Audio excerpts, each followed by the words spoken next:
நான் உன்கிட்ட சண்டை அடிக்க வரலடி எப்படியா? உன்கிட்ட சண்டை போட வரல. நான் கட்டிக்கிட்டு சந்தோஷமாக நல்லபடியாக வாழலாம். என் பேச்சு கேட்டனியா? அப்படி இல்லைன்னா என்ன ஆகுமோ எனக்கு தெரியாது. உனக்கு கொடுத்த டைம்லாம் முடிஞ்சு போச்சு. இது லாஸ்ட் டைம்னு. நான் எப்போ வரேன்னு எனக்கே தெரியாது. ஏன்னா என் தலைக்கு மேலே ஒரு அப்பா இருக்கான், சிவா அப்பா. இந்த பௌர்ணமி தான் வரலான்னு நினச்சேன். எனக்கு எழுது படிக்க தெரியாது ஜோதி. ஆனால் பௌர்ணமி என்னைக்குன்னு எனக்கு தெரிலடி. அன்னைக்கு தான் பௌர்ணமி, எனக்கே தெரியாது. நான் என்ன பண்ணுறது சொல்லு. ஆனால் நான் என்னைக்கு வரணும் அன்னைக்கு தாண்டி பௌர்ணமி. எந்த ஒரு குழந்தையும் பிறந்தப்ப ஜாதகம் சம்பிரதாயம் எல்லாம் பார்த்து பிறக்கிற குழந்தை யாரும் இல்லை.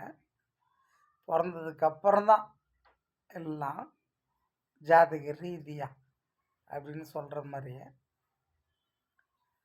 அது நம்புறவங்களுக்கு நம்புறவங்க, நம்பாத போகிறவங்களுக்கு அது தெரியாது. இருந்தாலும் என் அம்மா அப்பா சொல்லி கொடுத்த மாதிரி நான் வளர்ந்தேன், வாழ்ந்தேன். ஏன்னா சாம்பிள்னு எங்கள் அம்மா சொல்லுவாங்க, ஜெயம்மா எங்கள் அம்மா. ஆனால் சாவரப்போ தான் எனக்கே ஒரு உண்மையை சொன்னாங்க. உனக்கு முன்னாடி கோமதி அக்கா, அதுக்கு முன்னாடியே செல்வி அக்கா, ஜெயா அக்கா அப்படின்னு. ஜெயான்றது எங்கள் அம்மா பேர், ஜெயா அக்கா செல்வின்றதா. எனக்கு நான் கொஞ்சம் குடிச்சுக்கிட்டேன், எனக்கு வாய் திக்குது. இருந்தாலும் நான் சொல்கிறேன். எப்படியா என்னை கட்டிக்க. எனக்கு எழுத படிக்க தெரியாது. எனக்கு பிடிச்ச பொண்ணு நீ தான், எனக்கு நான் படித்த பொண்ணு நீ தான். சரியா? என் சொந்த பந்தத்தெல்லாம் விட்டுட்டேன். என் சொத்து சொகம் நகை நட்டு பணம் காசு மான மரியாதையா அப்படின்னு மொத்தத்தையும் விட்டுட்டேன்டி. உனக்கு ஒருத்திக்கொசரம் நான் விட்டு வந்துக்கிறேன். ஒழுங்கு மரியாதை நான் கட்டிக்க, எல்லாம் அம்மாவை தேடி வந்து ஓப்பேன்.